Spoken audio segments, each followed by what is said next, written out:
wish for God.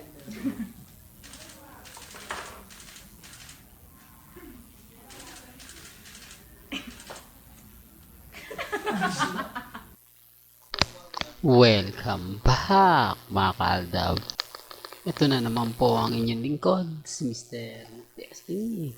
At magbibigay tayo ng pinakamagandang update po ngayon sa social media. Ito yung pinaka-latest na mga kaganapan nga po sa Instagram, sa Twitter, sa Facebook. Ito yung mga pag-uusapan natin na talaga naman pong masakit sa mata para nga po sa mga armain at sa mga Katden fans.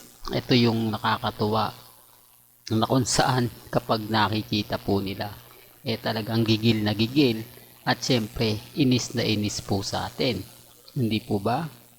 Ito yung mga part na talaga naman pong matutuwa po kayo kapag napapanood ninyo at napapakinggan.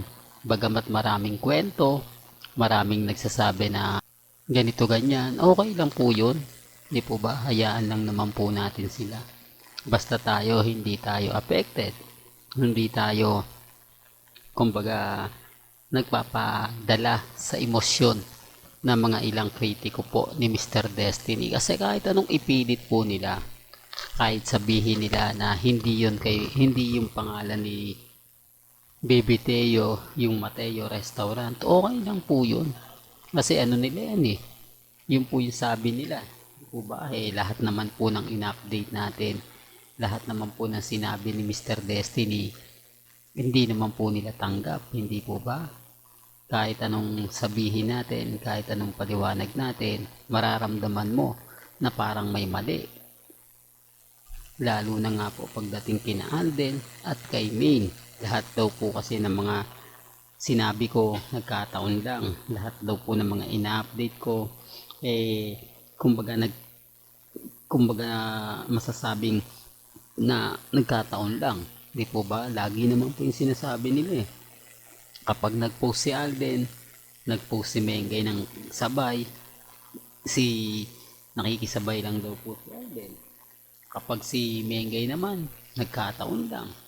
Halos lahat naman po sila, may may ibig kong sabihin mga kaaltap, may mga rason sila. Hindi sila nawawala ng ng mga pangontra po sa mga sinasabi natin, sa mga pahayag po natin.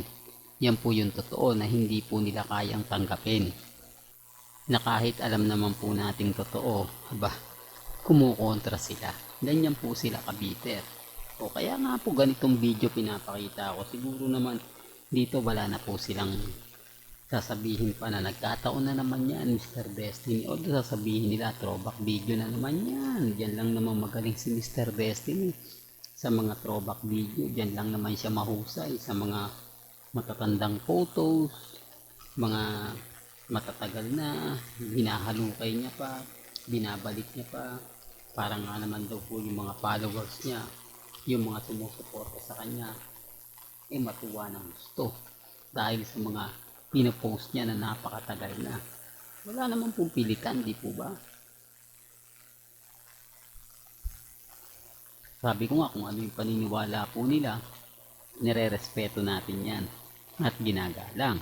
Karapatan po nila yan. Lalo na po yung mga taong bitter na bitter sa akin. Ang dami naman po kasi mga update, ang dami naman pong mga post na pumapabor po sa akin. Pero syempre, yung pagbabatikos po, hindi po mawawala yan. Hindi po yan totally masasabing ganito ganyan. Pero ang daming post kasi ni Alden na puro sa bata. Tapos may video pa po, di po ba? Sa isang vlogger na kung saan yung background, makikita mo na puro playground. Di po ba? Sinasabi nila, hindi, para daw po yun kay Mati, kapag pumupunta si Ira. Ang dami po nilang rason. Marami silang dahilan, marami silang pangontra agad-agad. Pero sila nga po ba pumunta na ron? Sila nga po ba ay isa sa mga, kumbaga, nagsabi na ganito ganyan? Kaya nga po hindi nila binalita yun eh. Kaya nga po may mga bagay-bagay na mapapaisip po kayo. Ngayong alam nyo na po, sa mga taong ayaw maniwala, na ang ibig sabihin ng Mateo, Main at Baby Teo. Mateo, di po ba? Tawag kasi ni Alden kay Main, Emma kay Teo. Oh, pero may kanya-kanya tayong opinion. May kanya-kanya tayong pananaw. Wala pong pilitan, sabi nga po nila. Pero bakit affected po sila? Bakit hindi po nila matanggap na yung mga sinasabi at paliwanag ni Mr. Destiny talaga naman pong umaayon sa mga sinasabi at pahayag ko? Bagamat maraming naiinsulto sa update ni Mr. Destiny o maraming nagagalit, okay lang. Alam ko naman yung mga bitter sa akin. Alam ko naman po yung mga taong naiinis. Pasensya na po sa mga altercations na lagi sinasabihan ako, huwag mo kasing pansinin Mr. Destiny. Kaya lalong nagagalit, pinapansin nyo. Para lang po malinaw. Kasi kung hindi po natin sila sasabayan o hahayaan lang po natin sila, nagiging matapang po sila.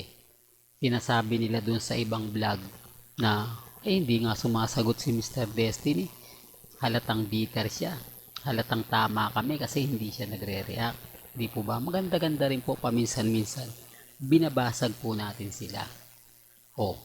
Ngayong basag sila, anong reaksyon? Wala man lang pong komento, hindi man lang po nag-react si Mengay, wala man lang pong reaksyon ang pamilya Mendoza, hindi man lang sila nag-react. Hindi pangalan ni Baby Teo yan, etc. etc. At least hindi tayo binabasag, at least walang kumbaga pamilya Mendoza na sumasalungat sa mga ina-update natin, na imposible naman pong hindi nila nakikita, hindi nila napapakinggan, at higit sa lahat ay hindi po nila napapanood. Alam nyo naman po, sa channel ni Mr. Destiny, 101% marami po talaga nakakakita at marami po talaga nakakapanood, dahil isa na nga po sa gusto nga po nilang gawin kay Mr. Destiny kasuhan nga po raw ng paninirang puri, dahil pinipilit ko raw po na may relasyon sina Alden Richards at si Main Fulkerson.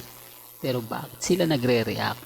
Bakit hindi nagre-react ang pamilya Mendoza at ang pamilya Fulkerson?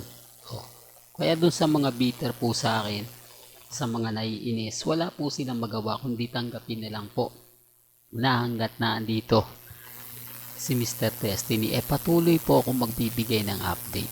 Patuloy po akong magbibigay ng mga kaganapan.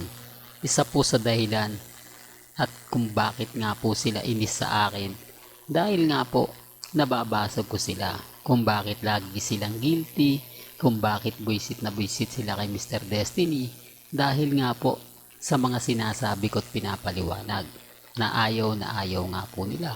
Ang gusto po kasi nila papabor po sa kanila yung mga bali-balita, kakampi sa kanila yung mga taong kumbaga malalapit, di po ba? Pero ngayon sinabi ko, may kanya-kanya po tayong opinyon, may kanya-kanya po tayong pananaw, na lahat po ng dumadaan sa channel ni Mr. Destiny nire-respeto po natin